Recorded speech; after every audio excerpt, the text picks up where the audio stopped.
I hear it and see it every single day. The phrase, why was I or why am I not good enough for this person? What is wrong with me? And in this video, I want to tell you exactly that. Why you're not good enough and exactly what's wrong with you. If you have this feeling of not being good enough for a person that you feel has high levels of narcissism and has a lot of those traits and tendencies of having the disorder, let's start with asking ourselves, well, if I'm not making them happy, what will or who will? And I'm sure you've probably already asked yourself that. So what makes a narcissist happy? Let's just get right down to the answer. The answer is perfection. Perfection is what you need in order to make a narc happy. I've heard and seen the responses when I tell people that narcissists are looking for perfection. I get I go to the gym, 8 days a week and I make $10 million an hour and I'm smart and, all of this. And that's where I think a huge misconception about the word perfection actually happens. When I say perfection makes them happy, I don't mean how buff you are or your job title or your salary, how brilliant you are. Perfection means you need to be the perfect source of narcissistic supply. The supply that you provide must be perfect. And that's not just sometimes, that's all of the time. You need to constantly and for the rest of ever be 100% the perfect source. So clearly, they don't feel as if you're a good source of perfect supply because they always seem to be so unhappy, right? You're fighting all the time, going silent on each other, the breakups, the hoovering, the getting back together, and it's a mess, So, yeah, you're not good enough. Perfection is impossible, just so we can be clear on that. And I also want to give you a list of some things that you're probably not doing that show that you are not, in fact, a perfect source of supply. So I'll, give you a little bit of a rundown here. You argue back when you shouldn't. You need to accept the fact that the narcissist has total power and control over you. You don't argue when you should. You need to chase them, validate them, keep them from being bored, and get involved in the argument. Every argument, except I guess where you shouldn't argue. That's your job. You're probably always working and you don't see them enough. Or you don't work enough and you don't have enough money. You're needy and clingy and bothering them. Or you don't talk to them enough. You don't compliment them enough. You don't spend enough time with them. You don't boost their ego. Do you see the pattern here? Do you see the whole kind of damned if you do, damned if you don't kind of thing? But that's the problem with perfection. They always want what they aren't getting. It always has to be more. Perfection with a narcissist, to be the perfect source of supply, is impossible.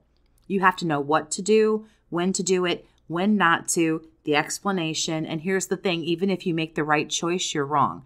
You're dealing with somebody that is highly impulsive, highly unpredictable, highly immature. It is impossible for you to be so clairvoyant that you can read their mind and figure out what's going on. But let's go out on this really weak little limb here and say that you could do all that. You did have those skills. You were all of a sudden the best psychic in the world and you could figure out exactly what the key was to be perfect and make them happy. Even if you could accomplish such a Herculean task, and I don't know why you would, but even if you could, there are still things that you can't do that make you not the perfect source. You can't fix them so they don't act this way. There's one thing you can't do right there. You also can't fix that you will only ever be new once to this person who gets bored fast and has the attention span of about a moth. And there isn't anything you can do about that. Nothing. I don't care how well you plan for things, how well you know the person. Overall perfection, 100% complete perfection is impossible. And you know that even when you're trying and you're like, oh my God, I'm trying so hard. How exhausting is that? And you get nowhere because you will just never reach that point.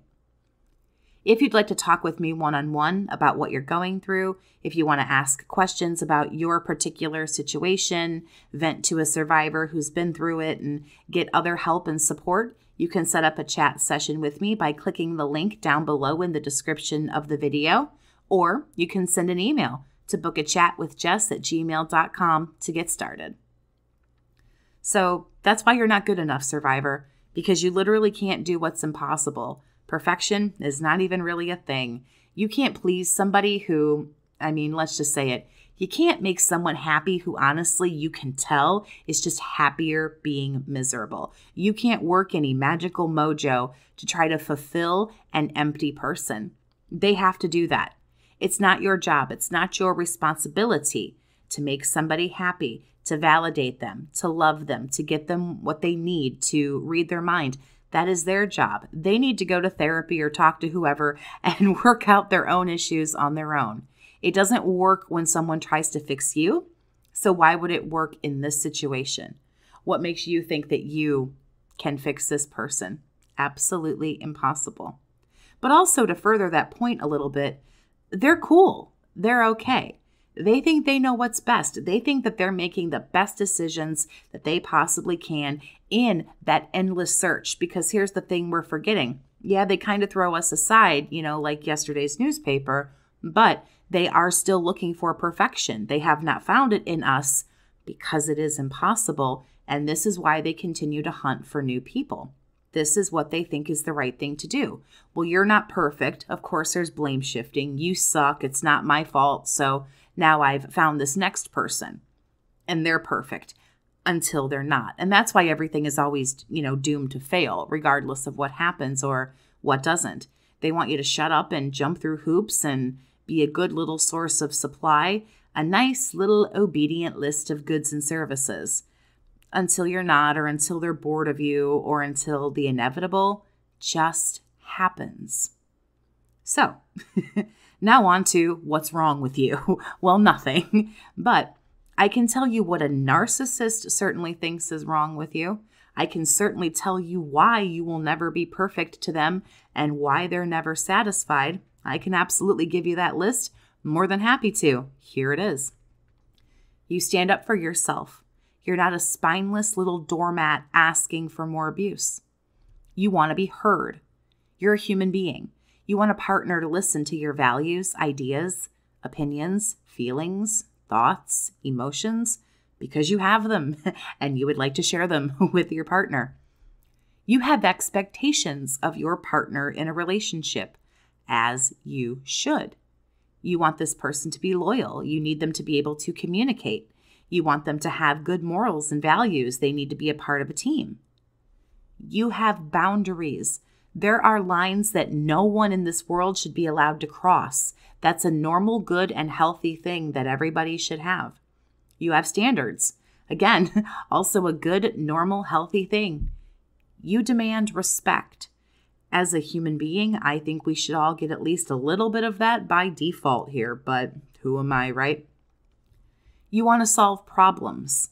You want to have discussions, not fights. You want that to end with a resolution, a solution, a compromise, hell, an agreement to disagree, but it's still cool. Everything is still okay. We're not going to break up. We're not going to go silent. We're not going to be petty. We're not going to harbor feelings of resentment. We're going to have this discussion. Maybe we can reach a solution, and maybe even we can't, and we need to go separate ways, but we can still handle it like an adult. You don't want to fight. You want to handle things when they come up like an adult. You don't want to hit, yell, throw things, and again, act like a child who isn't getting any candy. You don't like drama. You want a quiet, peaceful, but active, fun life with your partner and your family. You don't want everything to always feel crazy, confusing, and out of control. And that's why. That's why, in short words here, a narcissist thinks you suck. That's what's wrong, quote unquote, with you. You have morals and values. You want respect.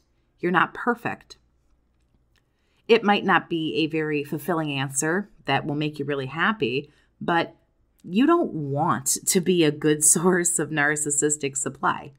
Those things that a narcissist hates about you or gets really upset about, like you having standards or having expectations of them or having boundaries, are what well-adjusted people love about other people. We accept each other's boundaries. We're not trying to push and pull and take more that's expected. Stop trying to be perfect for someone who's toxic and being upset when you can't get there. Stop trying to be flawless and perfect, especially for somebody who sucks anyway, and it doesn't matter. you are exactly what you should be, flawlessly flawed and perfectly imperfect, just like we all are. That's what makes us who we are today. And that is someone that you should be proud of. Thank you so much for listening today. Please subscribe for more videos on narcissistic abuse awareness, education, and of course, support. You can see your name here in the credits and support my efforts to spread awareness by joining the Survivors Army, which you can do by clicking the join button just below the video here, or there's a link for you down in the description. Have a great day, Survivor, and take care of yourself.